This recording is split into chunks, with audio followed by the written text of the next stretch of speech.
Engkau sebagai Allah pembuat mujizat yang sejati. Biar malam ini Tuhan mujizat itu terjadi ketika kami boleh mengerti, menangkap akan firman-Mu. Kami tahu itu mujizat yang terjadi atas hidup kami. Jikalau Engkau sendiri menyingkapkan akan rahasia daripada kebenaran-Mu, maka kami tahu itulah mujizat yang Kau sedang kerjakan atas hidup kami. Terima kasih Tuhan, mari Engkau berbicara kepada kami Tuhan. Engkau terjemahkan setiap perkataan-perkataan manusia menjadi kekuatan roh yang berbicara kepada kami satu persatu. Dan kami percaya bukan aja yang di tempat ini, tapi semua yang mengikuti live streaming semua boleh mengerti dan mendalami dan menangkap apa yang Engkau mau. Lebih daripada perkataan manusia yang boleh disampaikan. Mari Tuhan Engkau sendiri beracara atas setiap kami. Berapapun usia kami mau terima yang daripada-Mu, yang utuh, yang sempurna, yang maksimal. Terima kasih Tuhan, hikmat, wahyu dan pengertian yang daripada-Mu turun atas kami. Dalam nama Tuhan Yesus, mari yang sepakat dengan saya katakan amin. Shalom, Tuhan Yesus memberkati. Hari ini saya itu mendapatkan dalam perenungan, dapetin firman. Cuma mau bikin judul itu kok dikasih sama Tuhan tuh aneh gitu. Aku kenal Tuhan gitu. Saya bilang Tuhan kok judul kok seperti itu. Tapi Tuhan ingatkan, aku kenal Tuhan. Saya percaya semua yang ada di sini kalau ditanya, kenal nggak sama Tuhan? Kenal, pasti kenal ya. Tapi kita akan belajar sejauh apa kita kenal Tuhan. Mari kita buka di 1 Ayub 42 ayatnya yang kelima. Saya percaya ayat ini sudah ayat yang sangat terkenal. Dikatakan demikian dalam satu terjemahan baru, dikatakan, hanya dari kata orang saja aku mendengar tentang Engkau. Tetapi sekarang mataku sendiri memandang Engkau. Ini Ayub sudah di pasalnya yang ke-42. Di dalam perjalanan kita baca dari pasal yang pertama sampai pasal yang ke-42. Di ayat yang kelima dia bilang begini, hanya dari kata orang saja aku mendengar tentang Engkau. Tetapi sekarang ketika di pasal 42 itu, mataku sendiri memandang Engkau. Saya ingin membacakan di bahasa Indonesia masa kini. Lebih menarik, dikatakan gini, dahulu pengetahuanku tentang Engkau hanya ku dengar dari orang saja. Tetapi sekarang ku kenal Engkau dengan berhadapan muka. Ayub bilang begini, dulu pengetahuanku tentang Tuhan itu cuma karena aku dengar orang cerita aja. Tetapi sekarang aku kenal Tuhan dengan berhadapan muka. Hati-hati ya saudara, semua yang ada di sini saya melihat begitu banyak orang-orang percaya yang rajin, yang tiap Selasa datang, tiap PW juga datang, tiap pagi dengar firman, dengar semua. Bahkan saya percaya bukan di tempat ini, mungkin di rumah masing-masing suka nyetel YouTube, khotbah ini di setel terus ada sepanjang hari, mau berapa aja bisa. Tapi jangan-jangan kita itu kenal Tuhan bukan kenal sungguh karena kita bertemu muka, tapi karena aku hanya dengar dari orang lain yang cerita. Kita seringkali senang sekali kalau lihat kesaksian orang dan kita bertepuk tangan, kita bilang yes luar biasa Tuhan itu hebat. Tapi Tuhan yang seperti apa? Tuhan yang cuma kita dengar karena orang cerita. Tadi pemimpin pujian ya Freddy bilang begini, yuk kita bangkit berdiri. Kita memuji Tuhan bukan karena kondisi. Kita bersyukur, kita bernyanyi bukan karena kondisi. Apa yang dimaksud? Karena kadang-kadang kita itu bisa bersyukur kalau enak. Kondisi, karena keadaan situasi hati kita. Kita baru diberkati langsung kita bisa sorak-sorai, kita bisa loncat-loncat.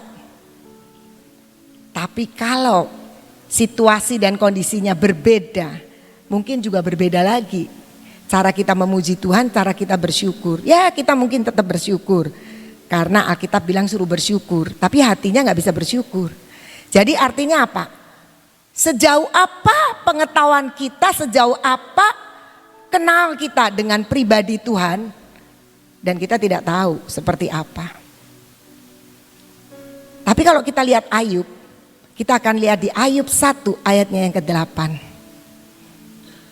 Di awal-awal kitab Ayub, lalu bertanyalah Tuhan kepada iblis, apakah engkau memperhatikan hambaku Ayub? Sebab tiada seorang pun di bumi seperti dia, yang demikian saleh dan jujur, yang takut akan Allah dan menjauhi kejahatan. Jadi ini di ayat awal-awal Ayub ini kondisi keadaan Ayub. Dan yang ngomong siapa? Tuhan loh. Tuhan ngomong sama iblis, iblis lu lihat gak Ayub? Kamu perhatikan gak? Dia itu orangnya saleh, jujur, takut akan Allah, dan gak suka bikin kejahatan.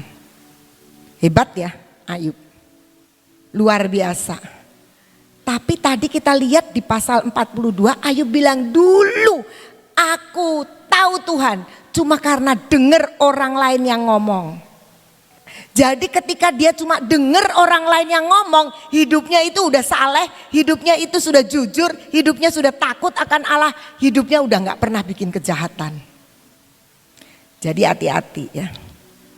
Jangan-jangan kita termasuk seperti itu. Hidup kita ini udah bener nih, gak pernah bohong, jujur, gak pernah nyuri, hidupnya takut Tuhan, gak pernah pikiran jahat. Seperti Ayub. Tapi faktanya ketika di pasal 42 Ayub bilang ternyata aku tuh kenal Tuhan cuma karena denger aja. Tapi Ayub mengatakan kembali lagi ke pasal 42 tadi. Dan ternyata itu cuma aku dengar.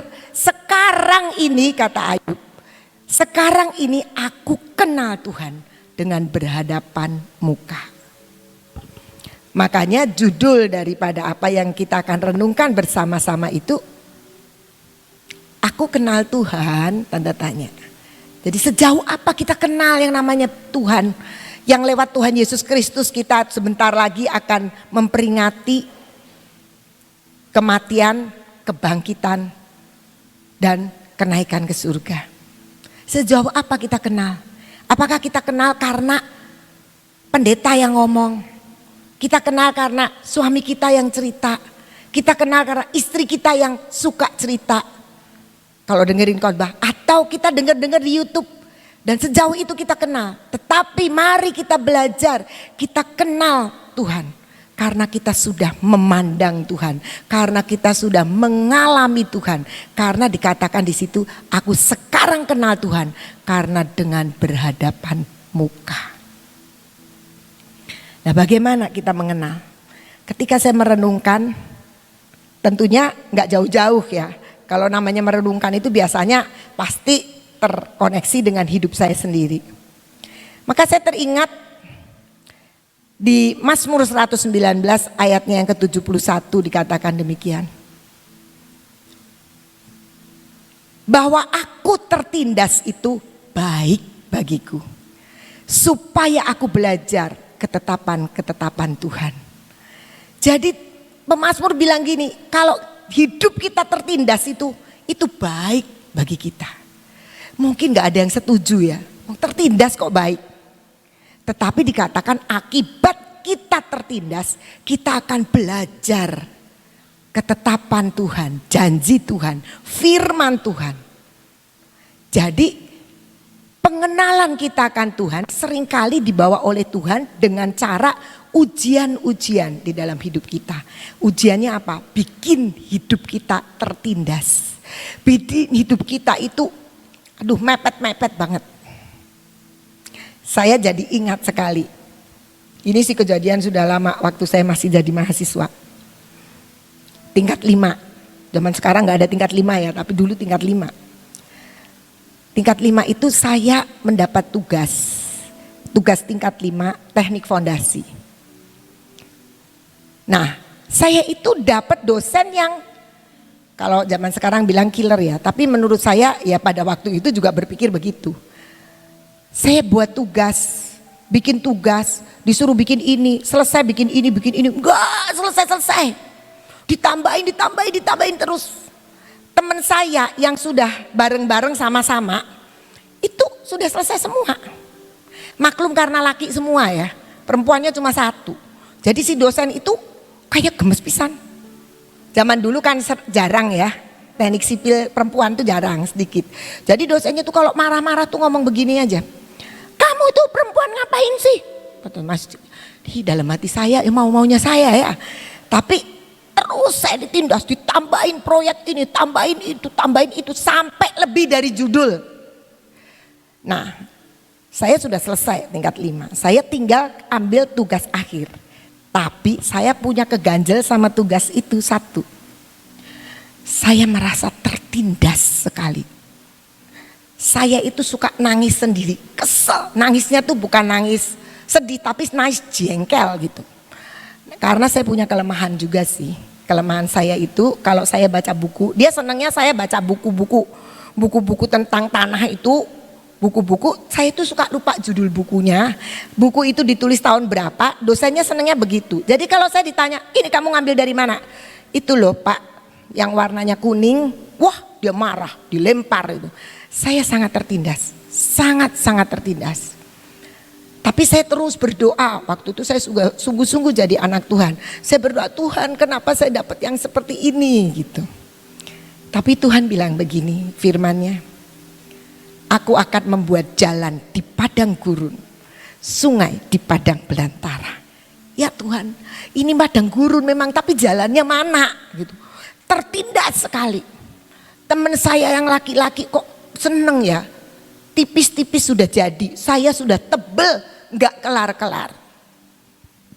Waktu itu dosennya tinggal di Bandung, saya pernah datang ke rumahnya Pak Gideon dan Ibu Tin untuk saya diantar ke rumah dosen itu. Saking mau ngejar, karena saya akan dapat tugas akhir, tapi syaratnya saya harus selesai tugas itu nggak selesai. Saya terus berdoa, tapi Tuhan bilang aku akan buat jalan di padang gurun. Sungai di padang belantara, mana Tuhan? Padang gurunnya mana? Sungainya mana? Jalannya mana? Belum kelihatan.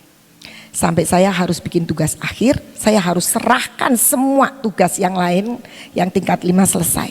Saya sangat tertindas.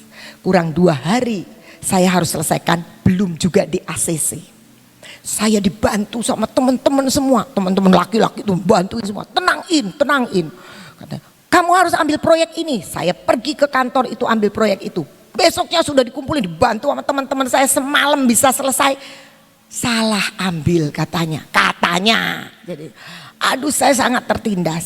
Sampai jam 9 pagi saya harus setorkan semua itu.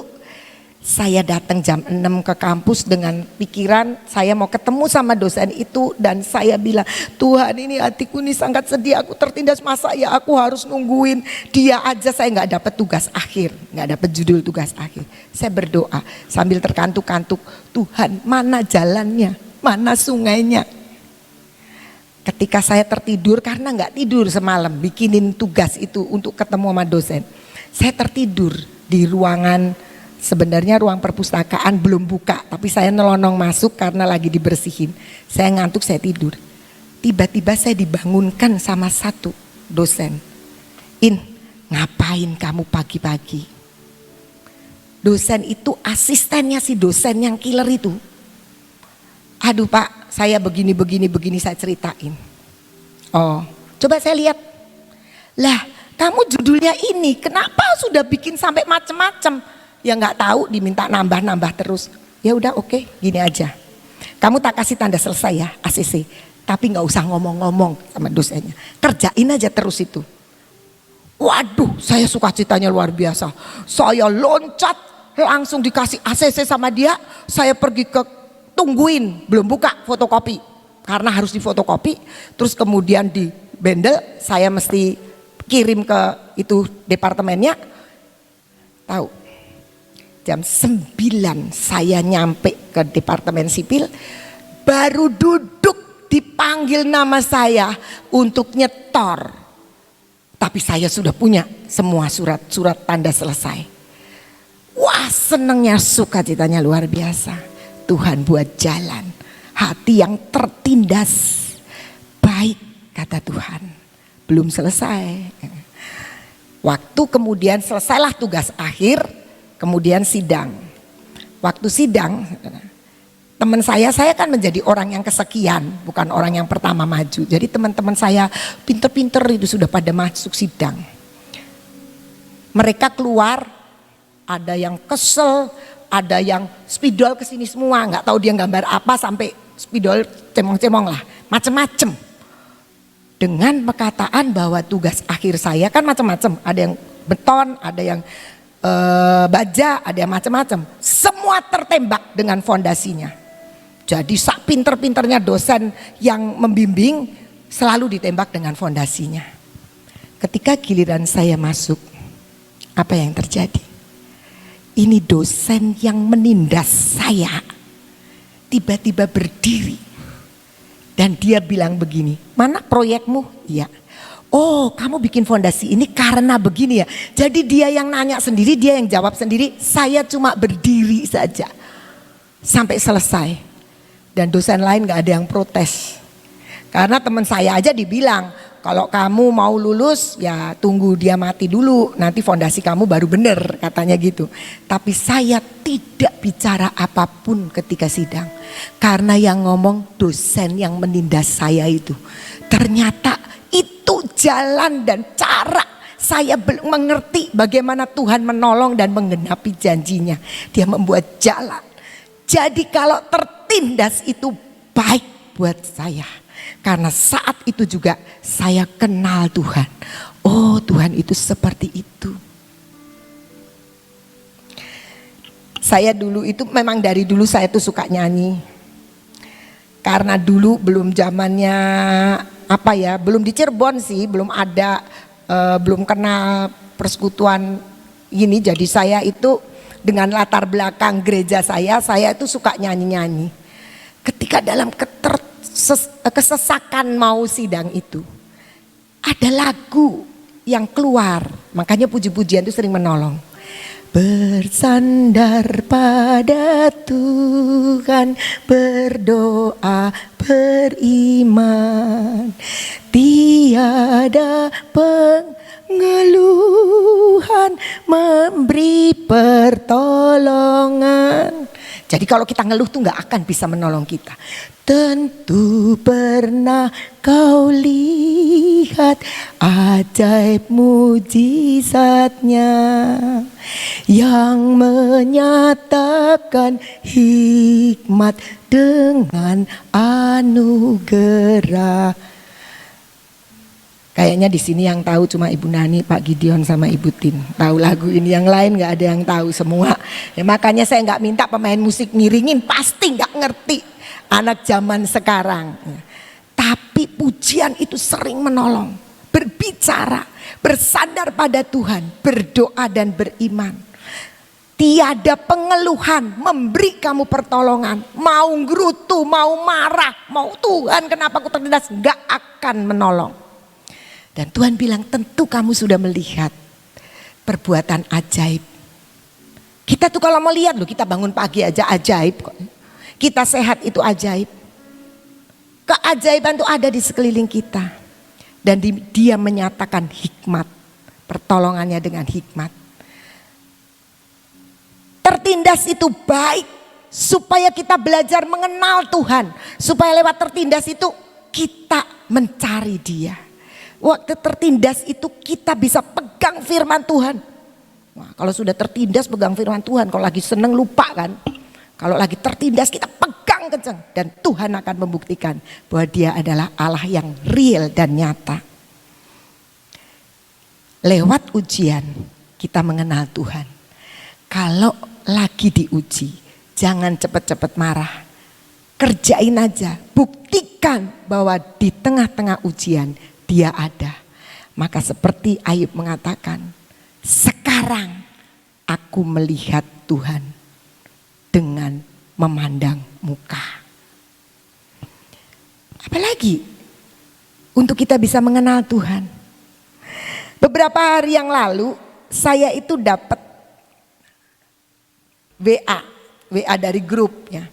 Teman saya, teman dulu di persekutuan mahasiswa. Dia sebenarnya sama dengan suami saya, mesin jurusannya. Hidupnya ya rohani juga sih. Tapi saya tidak tahu apakah dia selesai apa enggak karena hidup kuliahnya sedikit amburadul. Sekian lama saya nggak pernah ketemu, tiba-tiba dia telepon saya di pagi hari dan dia sekarang sudah jadi pendeta. Wah, hebat sekali. Dia jadi pendeta di salah satu gereja yang bersinode. Jadi ada sinodenya, gerejanya aturan.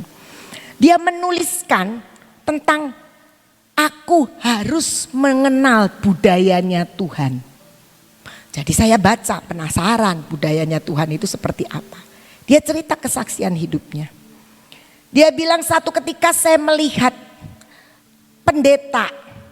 Pendeta ini menurut saya ngaco ya. Masa pendeta bikin kebaktian di bawah jembatan layang. Masa pendeta itu bikin, wah pokoknya dia cerita yang tidak seperti yang dia pikir. Karena dia seorang pendeta di satu gereja yang bersinode. Yang mungkin kalau teratur kebaktian ya dibawalah ke gereja. Jangan di pinggir jalan, jangan di bawah kolong jembatan. Jadi dia itu merasa nggak bener itu. Dalam keadaan dia mengatakan nggak bener itu, tiba-tiba Roh Kudus bilang begini. Loh, kenapa nggak bener? Katanya. Itu kan kamu lihat. Petrus pun aku suruh datang ke Kornelius. Apakah itu benar? Banyak orang mengatakan nggak benar. Karena Kornelius bukan orang Yahudi. Tapi bagi Tuhan, itu yang Tuhan mau. Dah, dia simpan aja itu. Kemudian satu ketika dia melihat, dia mengenal pendeta yang seluruh mukanya ini tato. Pendeta apa itu? Badannya tato, mukanya tato. Ini pendeta apa itu? Pendeta apa? Tapi ketika dia berpikir begitu, tiba-tiba Tuhan bicara.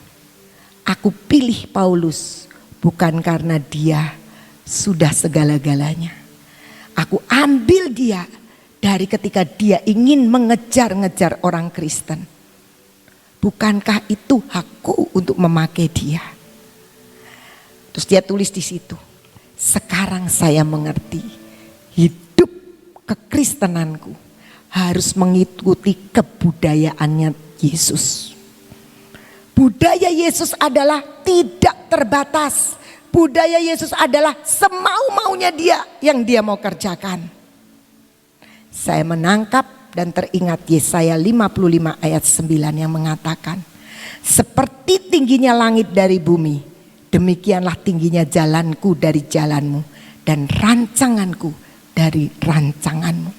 Dikatakan di sini Tuhan itu bilang begini, jalanku itu, caraku itu, rencanaku itu kalau dibanding dengan engkau seperti langit dan bumi. Jadi memang enggak pas kalau kamu berpikir ngapain pakai orang itu. Tapi Tuhan bilang aku mau pakai dia. Tuhan punya banyak jalan dan hikmat untuk menetapkan segala-galanya. Dan itu ada di dalam kuasanya. Jadi kita harus tahu siapa Tuhan kita yang kita kenal. Allah yang kita kenal bukanlah Allah yang terkonsep di dalam hidup kita. Kita berkonsep. Kan sering nih orang Kristen kalau lagi ngadepin apa-apa. Mestinya kan begini, mestinya kan begitu. Lupa bahwa semua yang semestinya adalah setinggi langit daripada bumi. Setinggi langit daripada hidup kita yang ada di bumi. Itu rencana Tuhan, jalan-jalan Tuhan. Kalau kita lihat dalam Yohanes 6. Ini tentang Tuhan Yesus memberi makan 5.000 orang. Di sini ada seorang anak yang mempunyai 5 roti jelai dan 2 ikan. Tetapi apakah artinya itu untuk orang sebanyak ini? Ini yang saya kutip satu ayat itu. Kita semua tahu ceritanya tentang 5 roti dan 2 ikan. Bahwa dengan 5 roti dan 2 ikan Tuhan bikin mujizat sehingga memberi makan 5.000 orang. Belum termasuk wanita dan anak-anak. 5.000 itu cuma laki-laki aja. Di sini kalau di jumlah penari aja banyak wanitanya dari lakinya. Apalagi pada waktu itu. Dan pada waktu Tuhan bilang kamu harus kasih makan. Muridnya bilang gini, di sini ada Tuhan yang bawa 5 roti jelai dan 2 ikan. Tapi apa artinya? Kita sering kali begitu. Kita kenali Tuhan sesuai ukuran kita. Siapa sih kita? Gak punya apa-apa, bisa apa? Dan kemudian kita akan bilang begini, ya kita gak bisa apa-apa. Tuhan pun gak bisa apa-apa. Dengan kata lain bilang begitu ya. Bahwa Tuhan itu juga tidak bisa apa-apa ketika kemudian kita merasa itu gak masuk akal. Tadi bilang Tuhan adalah pembuat mujizat sejati. Jadi sebenarnya dia bisa lakukan apa saja. Beberapa hari ini saya sedang terkagum-kagum dengan begitu banyak orang yang kenal Tuhan. Bukan karena pemberitaan dari orang Kristen. Salah satunya yang bikin saya suka merenung sampai kaget terkagum-kagum. Ada seorang yang belum jadi anak Tuhan sama sekali. Dia masih di seberang. Dia kenal Tuhan karena ngeliat di belakang rumahnya ada orang kos. 2 orang laki-laki kos kalau minggu pergi ke gereja bawa buku tebel. Itu kayaknya sudah agak lama ya, zaman sekarang gak ada buku tebel dibawa kan, bikin berat. Sekarang sih pakai HP aja ya, smartphone aja. Tapi ini dia bilang begitu. Dia lihat itu orang tiap kali mau ibadah kok bawa buku tebel. Apa sih isinya buku tebel itu? Kemudian dia deketin dan dia bilang begini, Mas, coba saya pengen lihat bukunya. Oh jangan. Biasa kan orang Kristen ketakutan kalau ada yang nanya ya. Jangan. Tapi tiap hari dia penasaran terus dengan buku tebal itu. Sampai suatu hari dia datengin dan dia bilang, aku mau pinjam itu buku tebal. Tidak boleh, harus boleh. Maksa coba. Padahal dia orang berpakaian yang sebelah sana. Tapi dia paksa. Akhirnya kalah ini si Mas ini. Ya udah nih, dibungkus. Dibawa pulang. Masuk kamar, dia kunci kamar, dia buka. Pertama yang dia kaget adalah, loh kok bahasa Indonesia? Karena setahu dia bukan bahasa Indonesia. Loh kok bahasa Indonesia? Bisa dong aku baca. Dan dia mulai membaca. Dan apa yang terjadi? Waktu dia baca, dia bisa membaca Yohanes 14 ayat 6. Akulah jalan, kebenaran dan hidup. Dia bilang ini siapa yang ngomong? Mulai dia baca. Dan ternyata dia bilang begini. Sepanjang saya di tempat yang lain itu penuh dengan pertanyaan-pertanyaan kehidupan yang tidak pernah terjawab.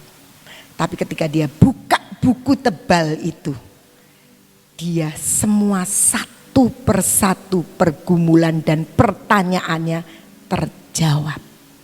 Saya mau kasih tahu, Tuhan itu sebenarnya enggak butuh kita untuk memperkenalkan dirinya kepada orang.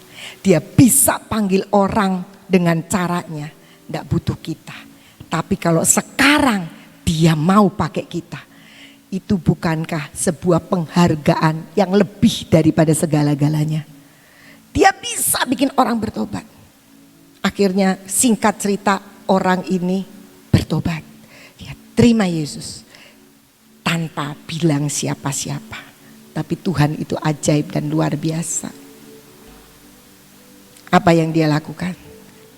Dengan ya saya tidak terlalu dijelasin di situ, tapi sepertinya ini Facebook gitu loh. Dari Facebook dia kenal seorang pria yang ternyata anak Tuhan. Sehingga dia terpelihara, dia dapat jodoh seorang anak Tuhan. Dan dia boleh tetap dan katakan, aku tidak pernah mau menjual Yesus. Kenapa dia bilang begitu? Ada begitu banyak orang Kristen yang sekarang ini jadi Kristen. Nanti kalau ketemu jodohnya bukan seiman, dia langsung tinggalkan. Ada banyak. Karena sekali lagi gak pernah memandang Tuhan, tidak pernah mengenal Tuhan dengan berhadapan muka. Mari kita belajar untuk mengerti. Kita mengerti. Dan saya melihat ini yang Amsal 8 ayat yang ke-17. Amsal 8 ayat 17 selanjutnya. Orang ini mencari sebuah kebenaran, Tuhan yang benar. Aku mengasihi orang yang mengasihi aku, dan orang yang tekun mencari aku akan mendapatkan aku, kata Tuhan. Jadi sebenarnya untuk ketemu Tuhan itu hanya sebuah hati yang mau mencari Dia. Maka Tuhan itu pasti mendatangi dia dengan caranya sendiri. Dia bisa utus kita. Dia bisa utus buku tebal. Dia bisa utus siapa saja dengan caranya. Bahkan saya juga terkaget-kaget, tapi saya nggak cerita di sini, hanya sepintas. Ada orang bertobat karena lihat pohon Natal. Dia lihat tetangganya pasang pohon Natal, dia penasaran, dan itu membuat dia mencari Tuhan dan dia ketemu dengan Tuhan. Pohon Natal. Jadi ingat ya, batu-batu aja Tuhan bilang bisa dipakai untuk memuji Dia. Jadi kalau kita dipakai, kita lebih dari pohon Natal, kita itu diapresiasi sama Tuhan sebenarnya. Karena dia cuma lihat pohon Natal aja bisa bertobat. Lihat orang bawa buku tebal bisa bertobat.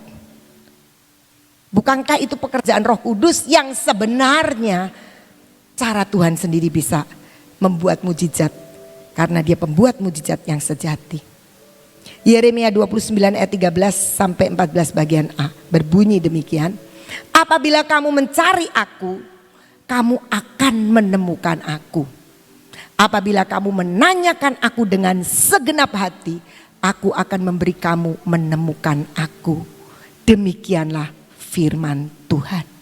Jadi kalau kita itu masih nggak ngerti Tuhan, masih nggak ngerti apa sih Tuhan mau atas hidupku, maka Tuhan bilang cari aja aku, kamu pasti ketemu.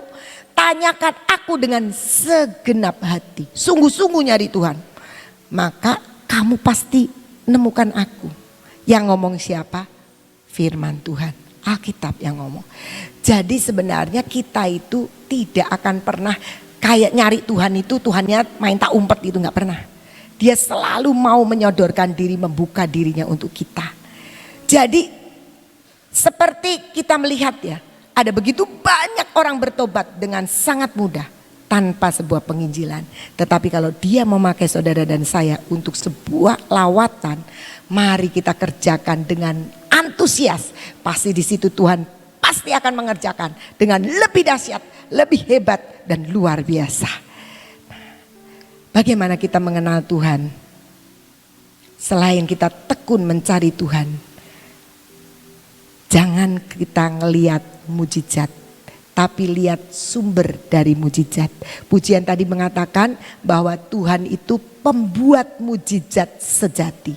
Banyak orang Kristen senang mujizatnya, tapi kurang nyari Tuhannya. Nanti kalau tertindas baru nyari Tuhannya. Tapi kalau enggak, aduh luar biasa. Kadang-kadang saya mendengar orang bilang begini, saya itu memuji Tuhan, wah dilawat Tuhan luar biasa. Oke, saya setuju, luar biasa. Tapi setelah itu ngapain?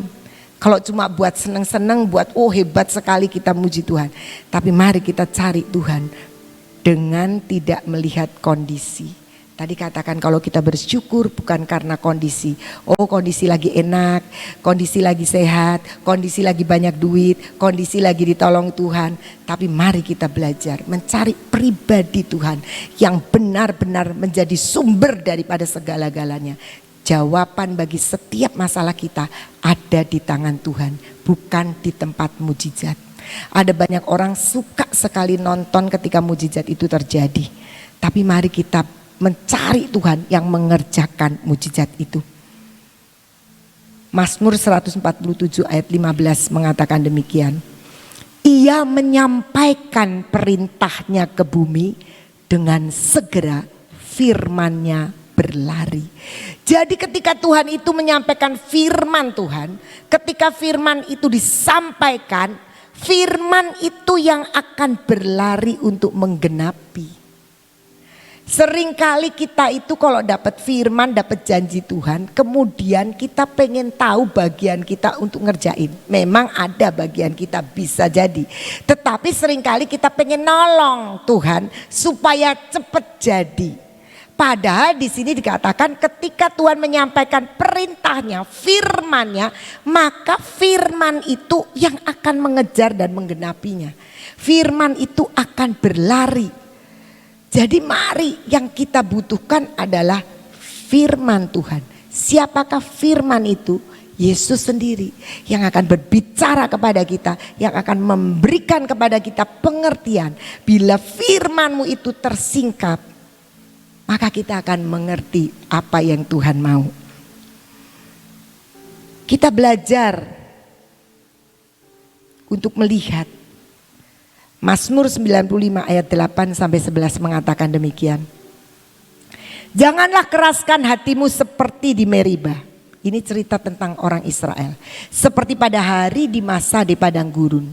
Pada waktu nenek moyangmu mencobai aku, menguji aku, padahal mereka melihat perbuatanku.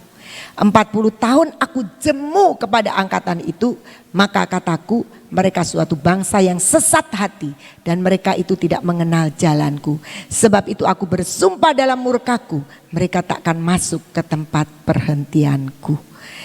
Orang Israel itu melihat mujizat Tuhan itu udah kalau kita ngomong kenyang, kekenyangan. Melihat mujizat Tuhan itu udah luar biasa. Ketika 10 tulah, ketika mereka keluar dari Mesir, mereka dibawain, disangoni begitu banyak. Itu mujizat semua. Ketika mereka kemudian dikejar-kejar sampai di depan Laut Teberau. Bagaimana dikejar oleh pasukannya Firaun. Dan Tuhan membelahkan laut. Itu semua adalah mujizat yang mereka lihat. Mereka diselamatkan sampai ke seberang. Ketika mereka menoleh, pasukan Firaun mati semua. Itu mujizat menurut saya mereka udah kenyang kalau cuma lihat mujizat udah luar biasa.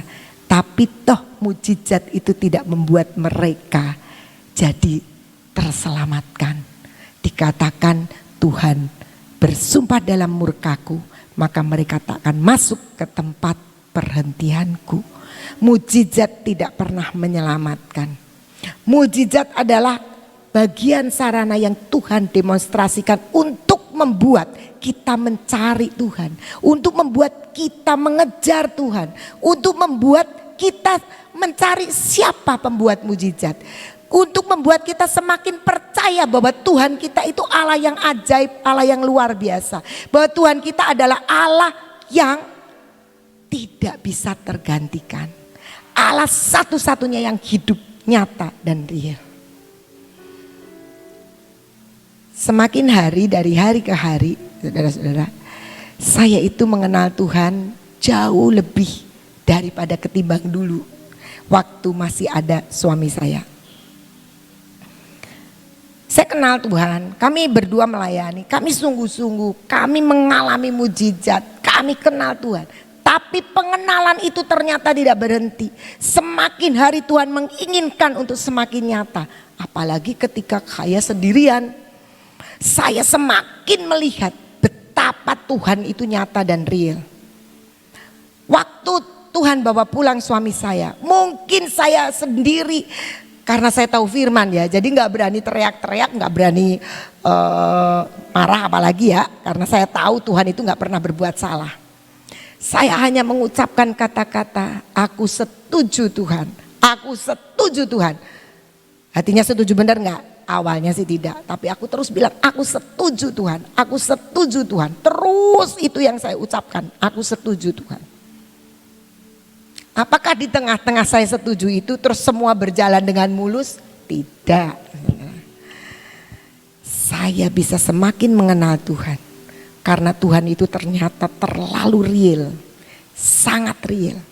Di saat-saat itu up and down saudara-saudara. Tapi saya tuh gak suka cerita. Saya tuh gak senang nulis status. Kalau orang yang suka nulis status, biasanya nulis di status. Kalau saya tidak suka. Kenapa hati saya harus dibuka untuk dibaca banyak orang? Yang penting buat saya adalah Tuhan mengerti hati saya. Kenapa banyak orang pakai status? Kemarin dulu saya baru tegur salah satu karyawan baru di Sekolah Terang Bangsa. Dia jengkel sama rekan kerja, dia tulis status, bukan guru loh ya, bukan guru. Kalau guru sih sudah dipecat. Bukan guru, ini karyawan biasa, masih baru. Dia tulis status. Saya tuh orang tidak pernah baca status orang. Wong status saya aja dari tahun ke tahun boleh baca yang punya kontak saya. Nggak pernah berubah. Foto itu kemarin berubah karena ulang tahun 10 tahun Terang Bangsa. Semua suruh bikin. Itu baru saya, oh ya ganti. Sekarang sudah saya ganti lagi. Jadi saya nggak suka. Tapi orang sering kali membuka isi hatinya pakai status. Suami istri berantem pakai status. Itu saya cuma denger aja, ini status lagi nulis status begini. Saya tidak suka baca. Jadi rugi Anda kalau pengen dibaca saya, karena saya nggak pernah baca. Tapi saya mau katakan ya, Tuhan kita itu jauh lebih ajaib ketimbang kita nulis status. Saudara tidak akan pernah ditolong ketika saudara merasa saya punya status sedang marah sama si A. Itu juga begitu. Dia tulis, dia marah sama rekan kerja, saya cuma dilaporin. Dia marah sama rekan kerja tapi dia bilang gini, mentang-mentang aku tuh digaji ya, jadi seenaknya. Lah saya pikir yayasan, karena dia yang digaji kan yayasan yang ngegaji. Wih, dia lagi marah sama yayasan. Saya tanya sama Steve, pernah berbuat dosa nggak sama dia? Gitu. Enggak, saya tahu baik-baik aja semua. Kok dia tulis? Akhirnya salah satu kepala sekolah panggil dia, dan ternyata dia tidak marah sama yayasan, dia marah sama teman kerja. Saya bilang gini, oke, kamu marah sama teman kerja, tapi kalau ketika kamu nulis status, semua orang yang baca berpikir Terang Bangsa sedang berbuat sadis sama kamu ya. Mari kita coba, saya mencoba kamu, kamu mencoba saya. Betah teruskan, tidak betah berhenti. Kenapa? Seringkali orang melampiaskan kejengkelannya dari status. Saya bilang Anda tidak akan pernah tertolong. Tapi ketika Anda mau ditolong, ketika Anda mau mengalami Tuhan, tulis statusnya di depan Tuhan. Lah Tuhannya apa punya HP? Gak punya HP. Tuhan memang gak perlu HP. Ceritakan saja sama dia. Dan Tuhan itu nyata. Loh ngagetin kok. Saya itu kan baca Alkitab udah bolak-balik ya. Tapi satu hari di dalam downnya saya cuma teriak begini. Mungkin udah banyak yang dengar. Tuhan, aku gak punya suami. Sekarang kamu harus jadi suamiku. Itu ngomong saenake saudara. Kenapa? Karena orang kalau lagi down itu kan begitu. Tapi saya maunya ngomongnya sama Tuhan. Pagi hari saat teduh, saya membaca dari Yesaya. Aku adalah suamimu. Ada, dicari aja. Pakai konkordansi pasti ketemu. Dan saudara tahu, sejak itu. Saat saya menghadapi sesuatu yang biasanya saya berunding sama suami saya, biasanya saya cerita sama dia. Sekarang saya tidak perlu cerita sama siapa-siapa, saya cuma cerita sama Tuhan. Tuhan, kamu bilang kamu suamiku kan? Sekarang saya ngomong begini. Dan dia ternyata pribadi yang lebih daripada suami yang ada di dunia. Buktikan, kenali dia dengan memandang muka. Jangan cuma dengar dari saya. Sekarang dengar hebat ya, wah luar biasa. Jangan mengenal Tuhan karena saya cerita. Saya cuma ngasih contoh bagaimana kita bisa mengenali pribadi Tuhan. Karena Tuhan itu pribadi yang sangat suka untuk dikenal sama kita. Kalau kita malam ini merenungkan, aku kenal Tuhan, yang bisa jawab siapa? Ya saudara masing-masing. Sejauh apa saudara kenal Tuhan? Tapi saya setiap hari saya belajar untuk mengenal Tuhan lebih dalam.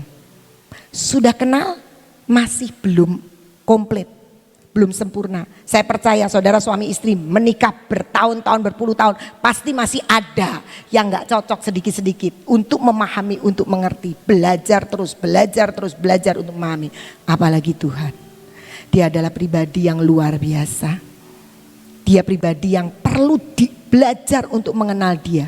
Dan semakin kita mengenal dia, saya yakin kita semakin mengasihi dia. Semakin kita mengenal bukan karena mujizatnya kita mengasihi dia. Kalau mujizatnya itu ngikuti kita, udah pasti. Karena apa? Karena hidup Tuhan itu memang mujizat buat kita. Tapi mari kita belajar mengenal Tuhan. Buktikan. Dia membuat jalan di padang gurun. Dia membuat sungai-sungai di padang belantara. Caranya gimana? Caranya sesuai kebutuhan saudara. Bagaimana Tuhan akan menolong saudara. Kita belajar untuk mengenali Tuhan. Ayub yang sudah dikatakan saleh, menjauhi kejahatan, hidupnya jujur, takut akan Tuhan.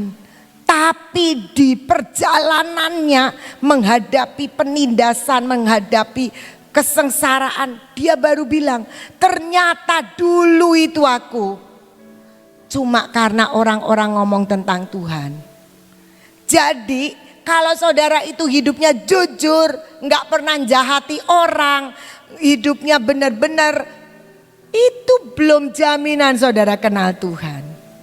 Saya bilang, orang agama yang lain juga bisa lebih baik dari orang Kristen. Cuma bedanya orang Kristen punya akses untuk mengenal Allah pencipta langit dan bumi. Yang jalannya, hikmatnya, rencananya setinggi langit dari bumi. Kita tidak tahu rencana Tuhan atas hidup kita. Tapi yang pasti rencananya itu sempurna dan ajaib. Yuk kita bangkit berdiri, kita nyanyikan.